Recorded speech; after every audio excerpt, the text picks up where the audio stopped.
And thank you for joining the Study and Formulating Committee meeting of August 28th, 2020.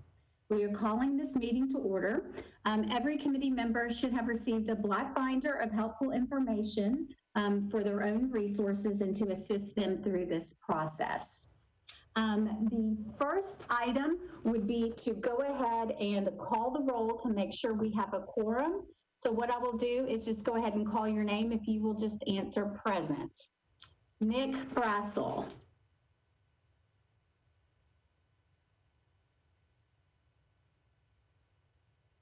I'm sorry, no problem. You are present. Yes, I'm perfect. Thank you. Richard Chapman. Present. Trish Holiday. Present. Cleophas Rucker. Present. And Kim Stagg. I believe Kim is trying to join, so we will give her a few minutes, but we do have a quorum. The first item up before we get started is to go over the electronic meeting procedures. At the beginning of every electronic meeting, all committee members participating electronically need to agree that we are establishing the standards for an electronic meeting. So I will go ahead and read that information and then ask you all if you agree. As a result of the COVID-19 pandemic, the governor issued Executive Order number 16, extended by Executive Orders numbers 34 and 51, authorizing committees to meet and conduct their essential business by electronic means if the committee determines that meeting electronically is necessary to protect the health, safety, and welfare of Tennesseans in light of the COVID-19 outbreak. We will determine by roll call the vote that this meeting agenda constitutes essential business of the committee and meeting electronically to protect the health, safety, and welfare of Tennesseans. I will call on you each individual, just say you agree, if you agree to do the meeting electronically. Nick Brassel. I do, but I'm sorry. I'm going to have to step out real quick. That's fine. It's getting bad here, and I have to go grab my kids. Okay. I'm very sorry about this. Okay. Timing is awful. I know. Richard Chapman. I agree. Trish Holiday.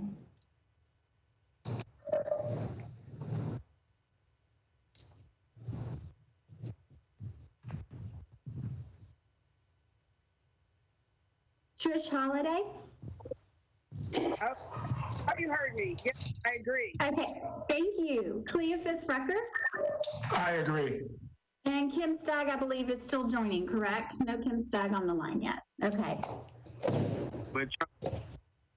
So we do have a quorum for that. All right, let's go into the meeting agenda. I would like to thank everyone for being here today. Our first item on the meeting is welcomes and introductions by our HR director, Ms. Shannon Hall. I will turn it over to Shannon now. Thank you, Christina. I really appreciate it. Good afternoon, everybody. I appreciate you joining us, even if it's a little daunting right now with the weather. I am Shannon Hall. I am the Human Resources Director. I'd like to extend a super warm welcome on behalf of the Metropolitan government, including Mayor Cooper and Metro Human Resources, which includes our wonderful benefit staff. We appreciate your willingness to serve on this very important committee. The Study and Formulating Committee, the Employee Benefit Board, and Metro Benefits are near and dear to me because I served as the liaison of these groups in my former role serving Metro. Approximately half of our Metro Human Resources Department consists of our tremendous benefits team that manages and administers all of Metro's benefit plans and supports the Employee Benefit Board, which is the governing board of benefits for Metro's benefit system, as outlined in Articles 12 of the Metro Charter and Title 3 of the Metro Code. I'd like to briefly introduce a couple of key resources that are going to be available to the committee as you learn, study, and make recommendations on our benefit system and kind of assist you through this entire process. Ginger Hall is our Assistant Director over Benefits. She has served faithfully in this role for well over a decade. I will say, specific to Ginger, and frankly, the greater benefit team in Metro, you have a very seasoned team. These are people that, even though our benefit system is broad and complex, we have deep understandings and of its nuances, its breadth. So Ginger is well positioned to help lead the benefits team and has for a number of years. Christina Hickey obviously is helping to support and drive very successfully this meeting today. I really appreciate it. She's going to help you to kind of support and lead all of your meetings. She's the liaison to the Employee Benefit Board. And then at least once every 5 years, when the Study and Formulating Committee is appointed, we also support that as kind of a third adjunct board out of our office, in addition to the Civil Service Commission. So Christina will serve as your primary liaison for Study and Formulating Committee as you move through this process. Justin Stack is our benefits manager, who has also been with Metro for almost 20 years now, solely in the benefits realm. We have Christy Mayo, who's also going to be joining our call today. She is going to be walking through. She has been integral not only to the administration, but also the policy development for benefits for well over 2 decades. Nikki Eke, who is our lead attorney for the Employee Benefit Board and will also be the lead attorney for Study and Formulating Committee. She has been our dedicated attorney, not only for civil service, but the Employee Benefit Board for well over a decade. Also very seasoned and has great expertise in understanding the legalities regarding Metro's benefit system, the charter, and the code. Angela Watts and Kelly Lewis are our 2 lead consultants from Deloitte. Deloitte is Metro's benefit consultant. They assist us on the development and exploration of different benefit strategies throughout Metro for Metro's benefit system. They have been with us successfully for most of the past 20 years as well. Kevin Sullivan and Joe Meyer are from Finley, which for us at Metro Benefits has been under Wells Fargo and BPSM historically with us. They are Metro's longstanding benefit actuaries, also longstanding relationship, deep knowledge of Metro's benefit plans, and have done obviously a wonderful job offering us actuarial advice that have kept our all of our benefits quite sound over the past, I would say, probably 3 to 4 decades at this point. But just wanted to mention that these are some key resources that will be available to you, myself, and this entire team to help you through this entire process for every meeting. We're all here to support you as you are learning and making recommendations. As I mentioned, we have a comprehensive system of benefits, so please let us know when you have questions, because it can get quite confusing. We're happy to offer you clarification at any time. So with that, I'll turn it back over to Christina. Thank you, Director Hall. Our next item on your agenda is the overview of Study and Formulating Committee's roles and responsibilities. Nikki Eke, who is our attorney for this committee, has some information that she will go over with you on this. This information was also provided ahead of time for the committee members so they could put it in their binders as well and kind of keep that information as a resource. Nikki, I'll just go ahead and let you kind of go through it. Thank you. Thank you. Ms. Hall, I think, has pretty much provided the summary of the committee and its roles, but I just wanted to mention a couple of things. Of course, this is a committee created by the Metro Charter, and its role is to study benefits and related matters in connection with the Metro benefit system. And under the charter, it specifies that within a year of the committee's appointment, unless that time is extended by the Metro Council, the committee is to submit to the Employee Benefit Board such amendments to benefit as its study may indicate are necessary. So as Ms. Hall indicated, there are certain resources that are available to the committee. Within its the limits of its appropriation, the committee may employ the services of consultants and actuaries to assist the committee in performing its duties. Metro has a contract with Deloitte Consulting to provide consulting services. And Metro also has a contract with Findlay to provide actuarial services. And as Ms. Hall indicated, both Deloitte and Findlay are available to provide assistance that the board may need. And that's pretty much it. All right, thank you so much, Nikki. I just wanted to let the committee know that Kim Stagg has joined the call via telephone. So welcome, Kim, to the committee. And I also wanted to point that out for the minutes purposes as well. Item number 3. You're welcome. Thank you. Our next item is the benefits overview, and a member of our HR team that Shannon Hall has described is Christine Mayo, and she will be sharing her screen to go over the benefits overview information that the committee has received and should have in their binder as well. Christy? Thank you, Christina. So I'm going to share my screen. Okay, can everybody see this okay? Yes. Okay. We're going to just kind of show you a little bit about our benefits. We have core benefits and what we refer to as optional benefits. Obviously, the medical, the dental, the pension plan, basic life, and AD&D are our core benefits that Metro and employees share the cost in. Metro pays 75% of the medical premium and employees pay 25% of that premium. With the dental insurance, Metro pays the full cost of employee-only single coverage.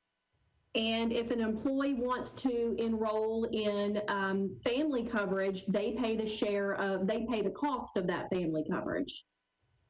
For the pension plan, employees actually don't make any contributions at the moment, but Metro contributes 100% of the cost towards the pension plan benefits. And Metro also pays 100% of the cost for the basic life and AD&D life insurance. Under the optional benefits, if an employee wants to enroll in either the vision, short-term, long-term disability, supplemental or dependent life insurance, a flexible spending account, or Metro's deferred compensation plan, the employee will contribute 100% to the cost of that plan. Metro has 3 different medical plans, 2 of which are self-funded and available to all employees and all retirees. One of those plans is a PPO 80/20 plan, and that is administered by Blue Cross Blue Shield of Tennessee. The other plan is a consumer-driven health plan with an HRA with a health reimbursement account, and that plan is administered by Cigna. The other medical plan that is available is only available to retirees who are enrolled in both Medicare Parts A and B, and it is fully insured by Humana.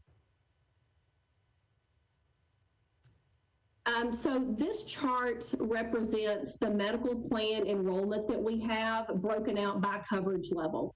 And you can see our categories of employees, early retirees, pre-65, and that includes people who are on disability, maybe taking an early service pension, but they do not have Medicare, so they are in this category. And then we have a group of retirees who have Medicare. So it's broken out by coverage level, single, employee plus child, and family coverage. And you can see the totals for that, and you may want to refer back to that at future meetings. These 2 charts represent how our medical plan enrollment is broken out by health plan. And it also shows you how it's broken out by coverage tier. So the top chart is employees and retirees only. It does not include our covered dependents. And I'm sorry, go to the basement. The other chart includes our dependents.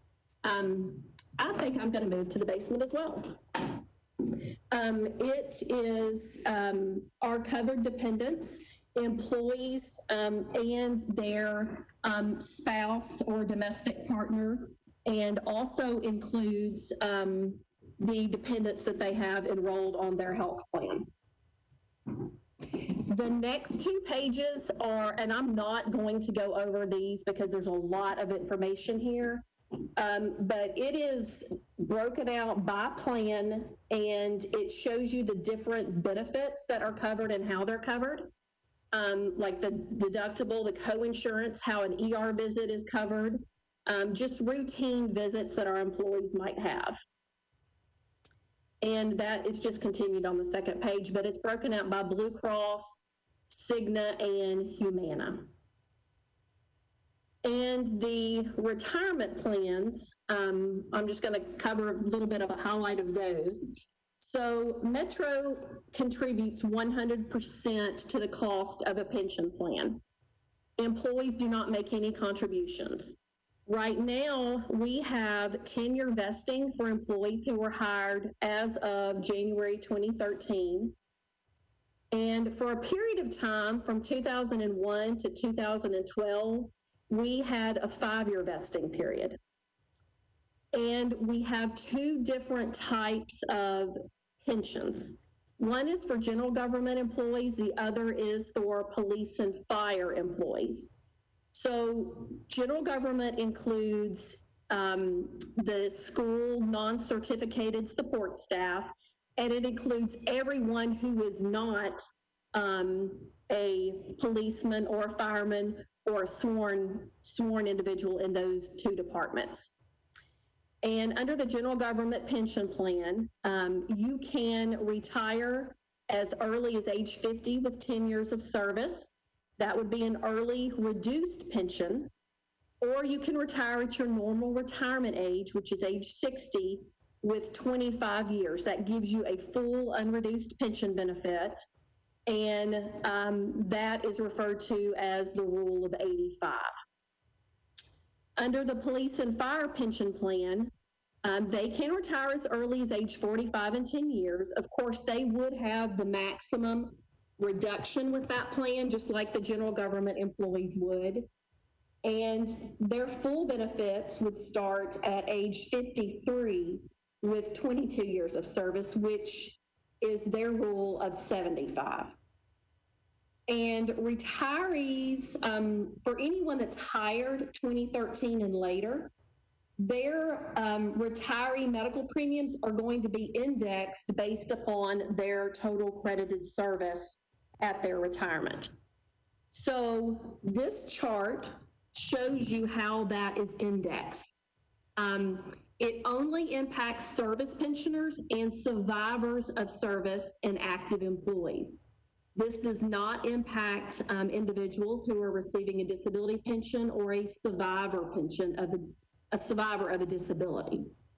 And as you can see in the chart, the more credited service that you have with Metro, the lower the employee or pensioner rather contribution that's required to participate in the medical plan. And Metro conversely will contribute more towards your medical premiums the longer you have been with Metro. So that is all that I have. And if I can stop sharing. Thank you, Christy. I want to open it up for questions from anyone regarding the information that Christy has presented.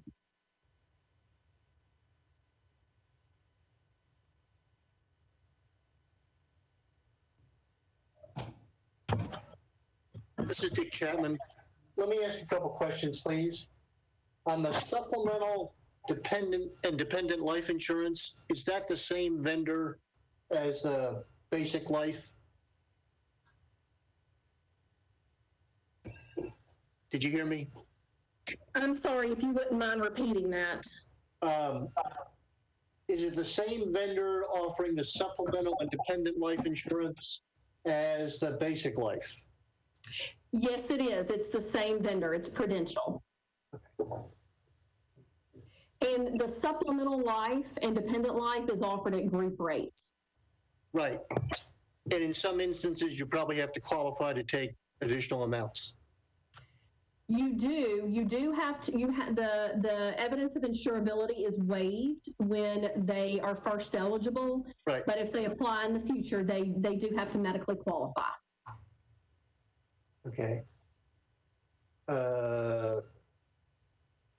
When a retiree reaches age 65, you don't require them to get off the regular plan, do you?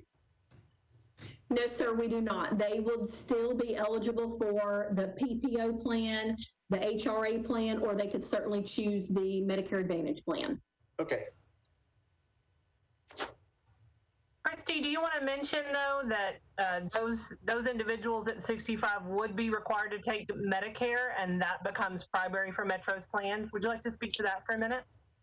Yes, so we have a board passed policy, a board approved policy that requires our retirees when they first become eligible for Medicare Parts A and B that they enroll and take those parts, and then we would adjust their premiums accordingly. But yes, we do require them to do that. And thank you, Shannon, for mentioning that. So they have a separate set of premiums for that level of coverage for retirees. Yes, the retirees have their own, yes, they do have a separate set of premiums, and they actually have some extra coverage tiers in there, such as a pensioner with Medicare, spouse without Medicare, and vice versa, spouse with, pensioner without. You've got all the permutations and combinations that make things fun. Yes, we do. Okay, on the medical plan enrollment, when you say retirees 65 plus, does that include the Medicare Advantage people? The six? Yes, sir, that would be the Medicare Advantage.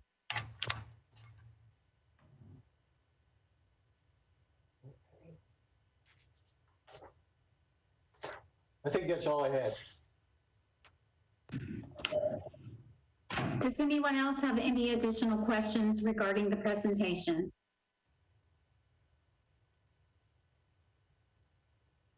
Thank you, Christy.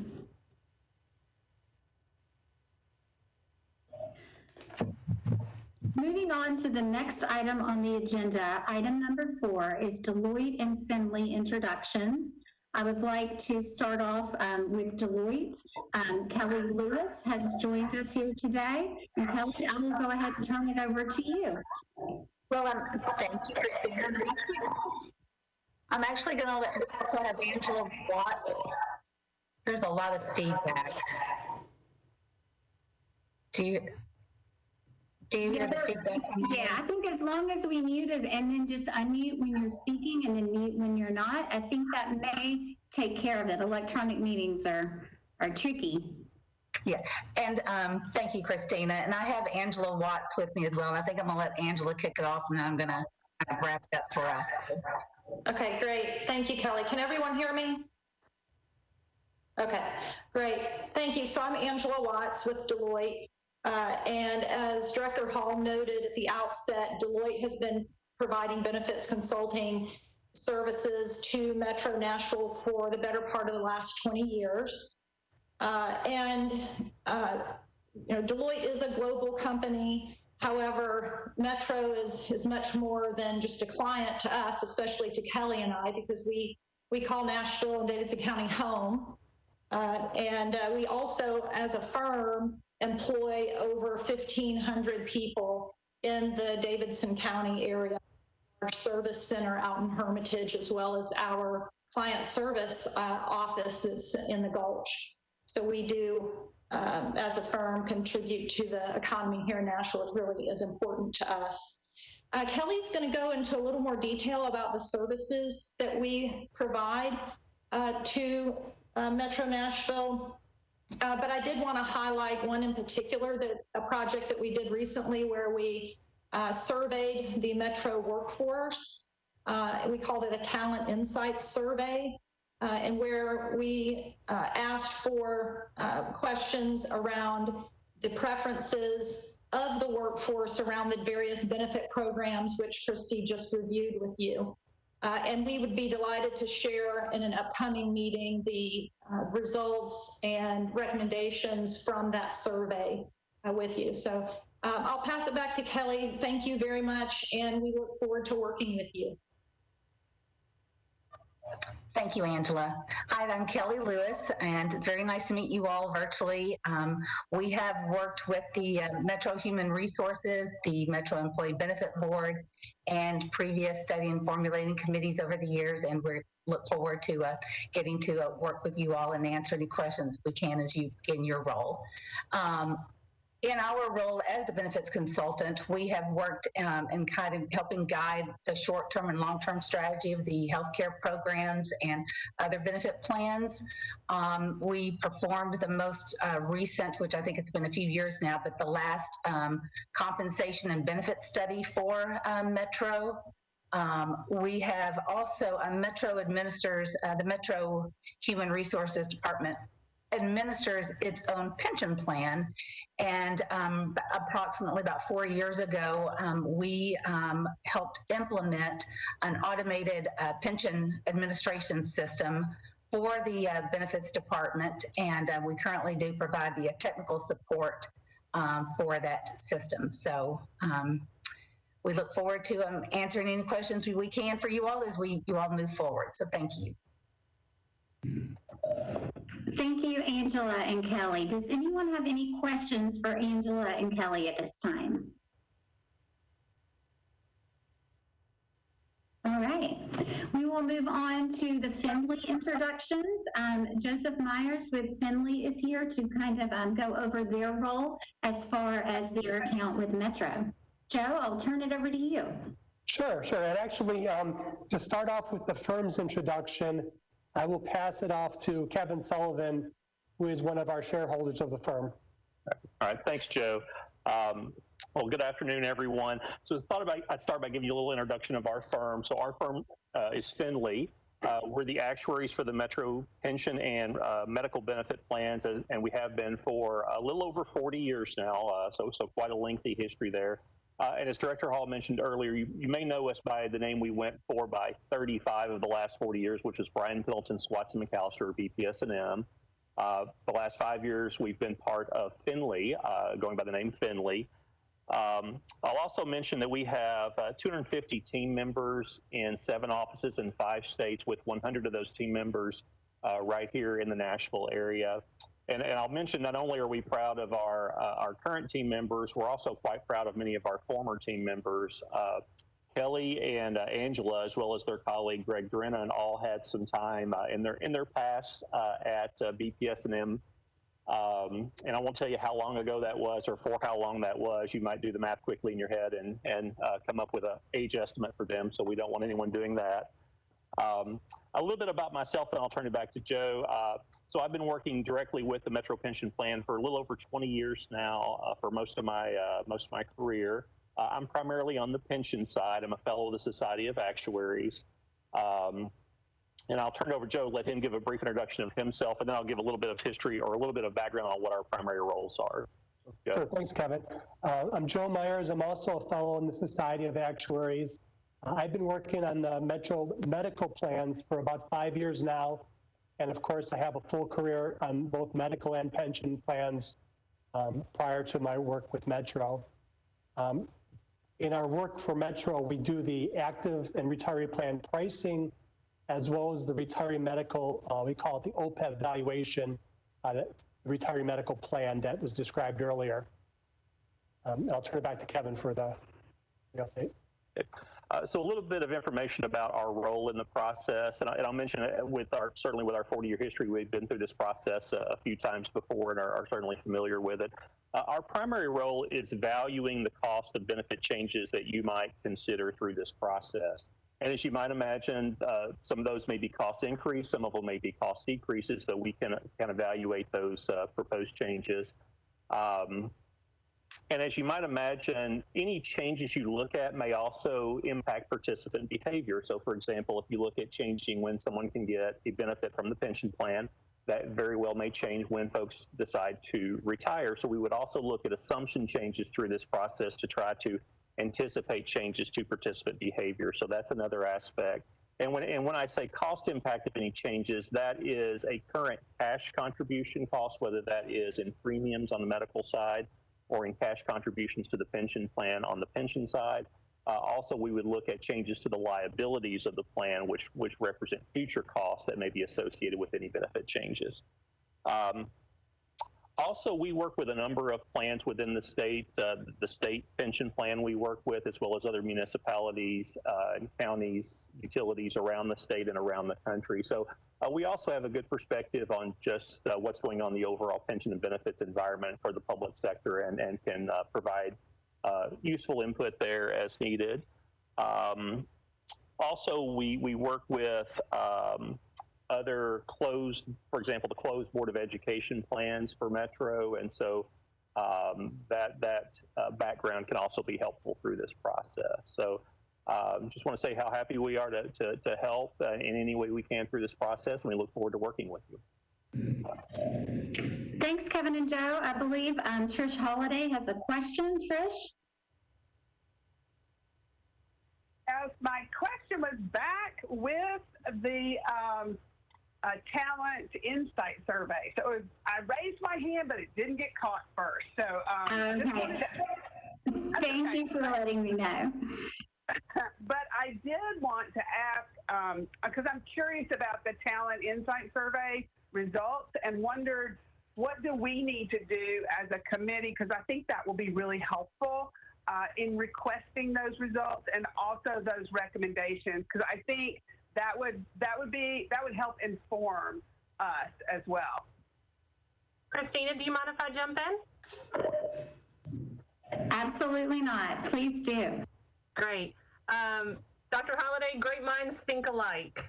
We were actually thinking about this committee appointment when we were able to take the opportunity to do the workforce insight assessment to kind of gauge, what were the kinds of challenges, what were the things that kept our employees up at night, and where were the value gaps on what they valued and what we offered or maybe what we're not offering. So with your permission, we were hoping that we could share that maybe at the top of the next meeting, because we absolutely agree that we wanted to get some of that insight. We thought it would be the most helpful both to the Study and Formulating Committee and to the Employee Benefit Board. The board's gotten an overview of it, but we absolutely did that in advance of the Study and Formulating for your benefit. That's fantastic. That is absolutely fantastic. And then my other question was, is there from Finley, do you all have a state of the state or your latest report on what's trending right now? Anything that you could help to also inform from what's happening in the public sector? I know you said you worked with, the state and different public sector entities. It would just be nice to know where are the current findings and what are you seeing right now? Sure, absolutely. We would be more than happy to provide that information. There's a number, we have some of our own information as well as some surveys that are out there to provide insight into what's happening with the public sector around the country and in the state of Tennessee in particular. As you might imagine, somewhat of it is a little scary in terms of if you look at public sector plans around the country, there are many that are not very well funded and in many situations getting worse. And I think it is insightful to draw some distinctions between Metro's plan and those other plans that you may hear about in the media. So we'd be happy to provide that information.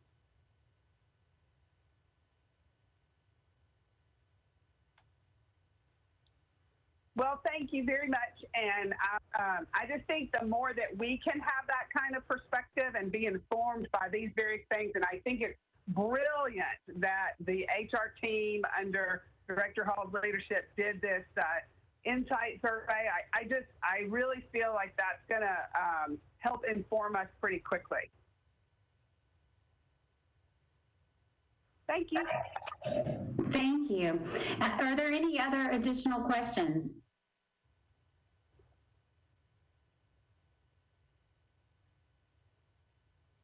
Okay, wonderful. Moving on, and if you do have any additional questions that you may think of later, please feel free to email me, and we can get you information and resources. Item number 5 on the agenda is the election of chair and vice chair. I know this may be a little more difficult in this realm with you guys, since this is kind of electronic. But I will go ahead and place the call out for any nominations for chair of the committee.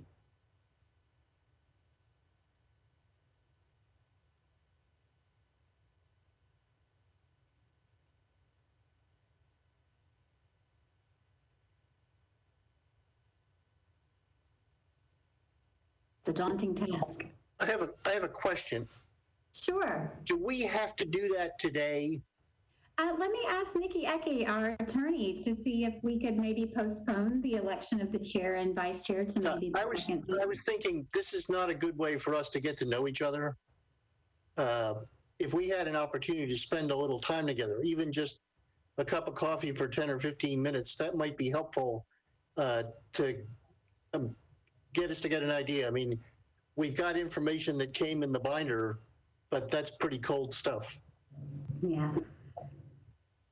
Nikki, do you have any advice surrounding this, if that would be okay to defer this agenda item to a subsequent meeting? Yes, it can certainly be deferred to another meeting. Of course, the business of the committee will need to be conducted in an open meeting at all times between the members. Right. So we can't call each other or send emails to each other and say, would you be interested in being the chairman of the committee? Yes, sir, that is correct. Got it.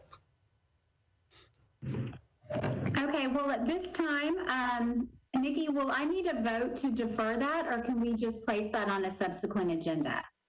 You can just place that on the next agenda. Okay, perfect. I just want to make sure protocol-wise we're doing this correctly.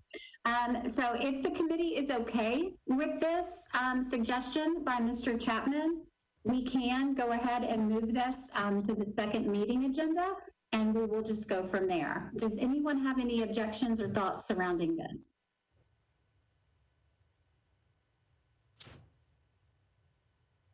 Okay, wonderful. Item number 6 is our last agenda item for this first initial introductory study and formulating committee meeting, and that is discussion and scheduling of future committee meetings. That might be a little difficult, just as the election of chair and vice chair. I know everyone has busy schedules. Our intent at this point is to conduct a meeting of the Study and Formulating Committee at least once a month. Right now, the governor has extended the executive order for electronic meetings through September 30th. This means that our next meeting, our second meeting of the Study and Formulating Committee, will most likely be electronic, virtual, just like this one is. Otherwise, when we do go back to our normal location, that is at the Howard School, the Sunny West Conference Room, and that is our normal meeting space for committees and benefit board meetings. I would like to go ahead and just ask and poll the committee members, do you have any conflicts of days or any days that are completely blocked off? We are certainly not set to a Friday afternoon schedule for these meetings. It just happened to be that is the way this one turned out. Does anyone have any conflicts or days or vacations plans that you guys know that you will be gone? If you do, please just go ahead and unmute yourself and let me know, and I'll take notes of that. Hey, Christina, let me ask you this. What time period are we thinking? For the complete committee to be from beginning to end? No, from what time period on the calendar are we looking at for the next meeting? Within the next month. Within the next month? Yes, Oh. we would like to have one at least once a month. Depending upon how the agenda goes, we could do 2 meetings a month. It's really up to you guys and what you guys look to study. Okay. So I have several days, and I don't want to be a problem, but I do have several days that, is it helpful for me to put those in an email? I think it is. I think it is. Yeah. I think we just kind of generally want to go over what this looks like, kind of going forward, what the meetings will look like. As you know, this committee has 1 year, unless it is extended, to conduct their business and present it to the benefit board. So, you know, if you're looking at once a month and it goes a year, that's, you know, 12 meetings. Obviously, we can ramp that up. We can slow it down. It's really at the pleasure of the committee. And I just wanted to let you guys know that the next one will be electronic. We hopefully will be moving into our meeting space soon. And so we can kind of go over all those logistics if you guys would like through email. And I can get that next meeting set up and hopefully maybe the meeting after that even set up, kind of go ahead and get some on the calendar, and I can do that via email. And I don't know what the rest of the committee members think, but of course, Friday afternoons, I don't do a whole lot of business on Friday afternoons. Like that is a nice time frame to block, but it could be that we're so intense that we may not want to do Friday afternoons. It just, you know, it's interesting, I think, with all our different schedules. Well, I will be happy to be the conduit through email with you guys and work around all your busy schedules to make this happen and to make sure that everyone has an opportunity to speak at the committee and be available. Are there any other questions? I want to go ahead and ask for any questions throughout the whole meeting, all the presentations that you have seen. Does anyone have any additional questions? I do. Can you hear me? Yes. Hi. Is this Kim? It is Kim. So, hi, Kim. Hi. I finally got the ability for you to hear me. And thank you to your IT person for helping me through all of these issues. I've got a couple of comments. First, I want to make sure I understand the goal of the mayor's office is to have some advice out of this committee within the next year. Is that right? Christina, can I clarify that a bit? Yes, please, Director Hall. So it is from 1 year of appointment. So we have an interesting challenge here. Not that it couldn't be extended, but very unfortunately, all of your confirmations happened right before everything kind of fell apart with COVID. So technically, the 1 year appointment date started back from that March date. Right. So we are 4 or 5 months into the 1 year appointment, which means that before the anniversary of your appointment date, I don't have that right off the top of my head. The goal would be that we issue a final report from this committee. Again, the report itself, and I think we provided you guys a couple of copies of the prior reports. That's something that Christina and our team are drafting on your behalf as you're studying things. So I don't want you to feel as though there's something necessarily for you to draft. We'd be drafting it on your behalf and you would be offering your edits, suggestions, comments. But you may want to, you may want to have a couple more meetings to kind of get up to speed and get some items in the queue to study. But for right now, the 1 year appointment would go through the anniversary date of when you were appointed this past year in 2020. And if we feel as though, if the committee feels as though they'd like to study further, we can make the request that the council extend your appointment beyond that 1 year date. Thank you. That's really helpful. Given the short timing that we have then and what we lost to COVID, if I may suggest this group meeting at least every 2 weeks in the beginning, and then certainly we can evaluate if we need to go to a monthly basis. But I'm very concerned if we are only meeting on a monthly basis, we're not going to achieve the goal of getting this wrapped up by early next year. As well, there's another point. Shannon, you mentioned that you would make available to us a study at the beginning of the next meeting. Is it possible for you to go ahead and send around what studies are available to this group so we can read them and be prepared to ask you questions and discuss them at the next meeting? I don't think that that's a problem for us to do at all.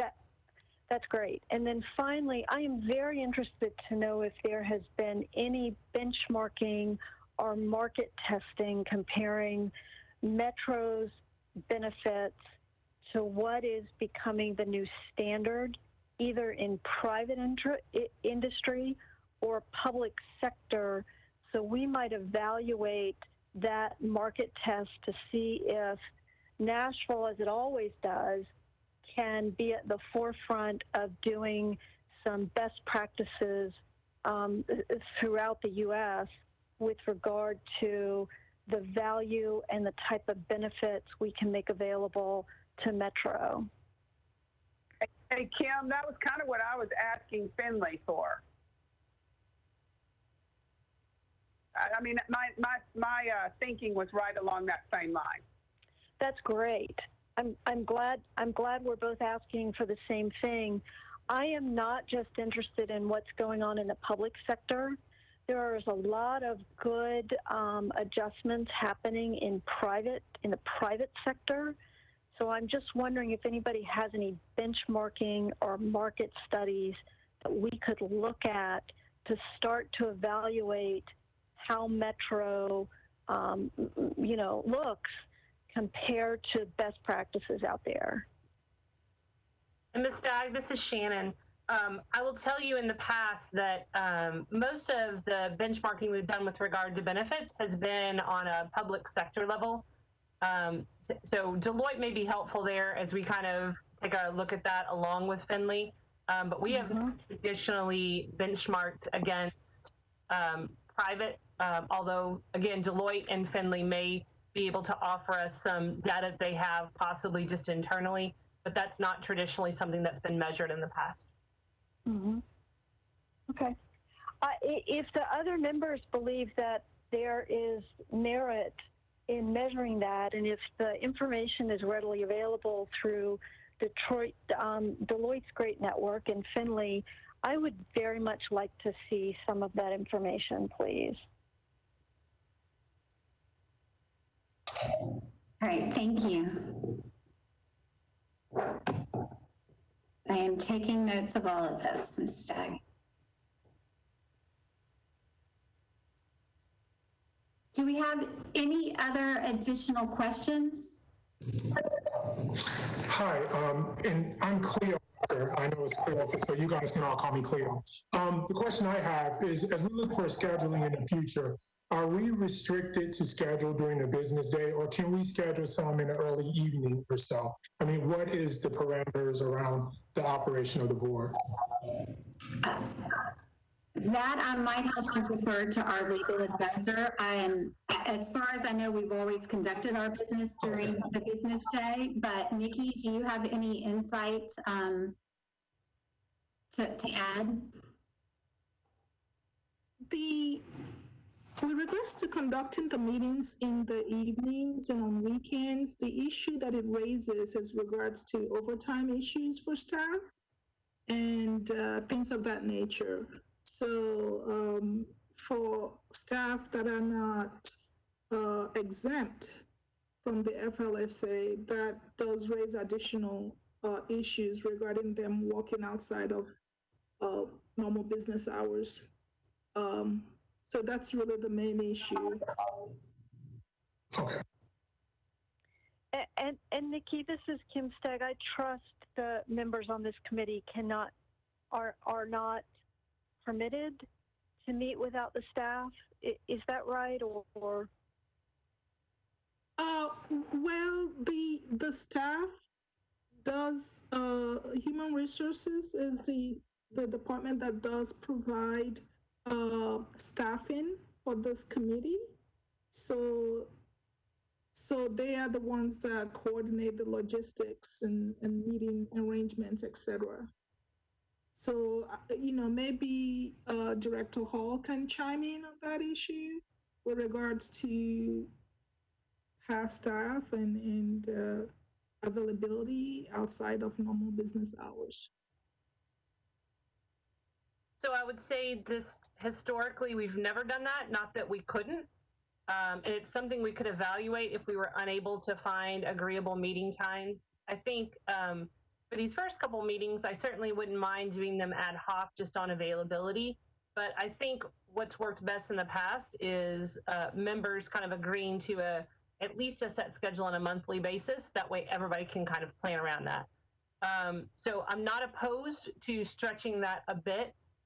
But given the challenges that I think all staff members and some committee members may be facing with regard to work challenges, childcare challenges, and other COVID-related challenges, I'm happy to entertain something as long as it's not too egregious. But I cannot imagine a time where staff wouldn't be present to help support and at least document what the committee would be doing, because all of these meetings will be publicly noticed, agendas out.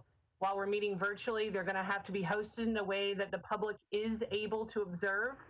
And we'd also want to prescribe and take minutes of any discussion and action that takes place as a result of that.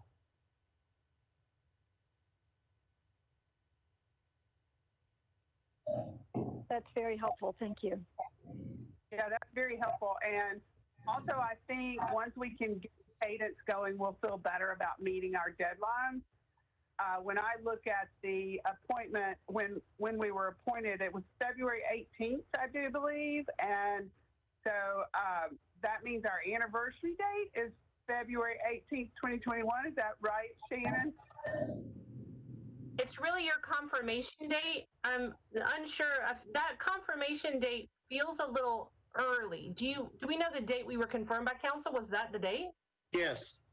Wow. Okay. And I think part of the challenge was maybe there was one member that was appointed at a later date because they were unable to be confirmed. That was me. It would be the council confirmation date. So if that's the council confirmation date, then yes, that would be our 1-year appointment date. That's, for some reason, I thought it was March. And Director Hall, I can go back and pull the records and make sure I email that out to all the committee members to let them know what the council confirmation date is so they can see the 1 year from there. But yes, it does look like, and I do agree with Trish, we can go ahead and start scheduling the meetings as quickly and as close together as you guys can do them. And I have no problem arranging that for you guys within your schedules. Can I ask a question, please? This is Dick Chapman. Yes, please go ahead. How soon will we start seeing suggestions from either the finance department or from the representatives of the employee groups about, because I looked through the old reports and it appears that many of these ideas are generated by either the employee groups or the finance department. Yes, sir. Yes, sir. I was going to say that the majority of those have come through those, even though anyone can request. The committee gets to decide who they'd like to hear from or not. I think that could happen as quickly as the next meeting, depending on how quickly those groups. But I would envision that process happening fairly early on, and then us working with the employee representative groups and the finance department to make sure that we can put them on the agenda. Anything that's not properly noticed on the agenda, although we would typically have maybe even an open comment period that could capture them to the extent that they had not relayed a prior need to want to speak before the committee. But yes, we should be able to accommodate those. And I would have envisioned that happening in the second or third meeting. Yeah, if we can make that happen in person, that would be preferable to me, as opposed to virtual. I think we can certainly entertain that. I know that the current order, let me say, allows us to meet electronically. We may decide as a business practice that we try to convene in person. We'll ask for your patience and support We've been conducting our employee benefit boards and civil service meetings, so our staff would make a transition, but I do know that there are some safety protocols that are already in place at Howard Office Building in the Sunny West Conference Room. So we could certainly entertain that even as soon as before the electronic meeting period that's allowable has been extended. So we can entertain that in September.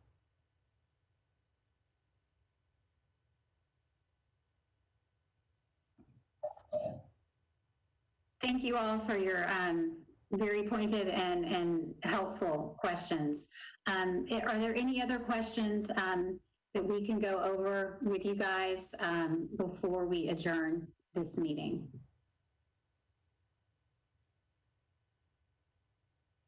All right, I want to thank every single one of you for your availability today and your availability if you could get on the video call. I appreciate it on this rainy Friday afternoon, and I will be in touch probably within the next few days, early next week, possibly. So go ahead and look for some information from me, and I will follow up with some questions you may have had today, and we will get those hopefully maybe next 2 meetings scheduled very quickly. I appreciate you all. Thank you so much. And the first meeting of the Study and Formulating Committee is adjourned. Thank you. Thank you. Thank you. Thank you. Well. Thank you very much.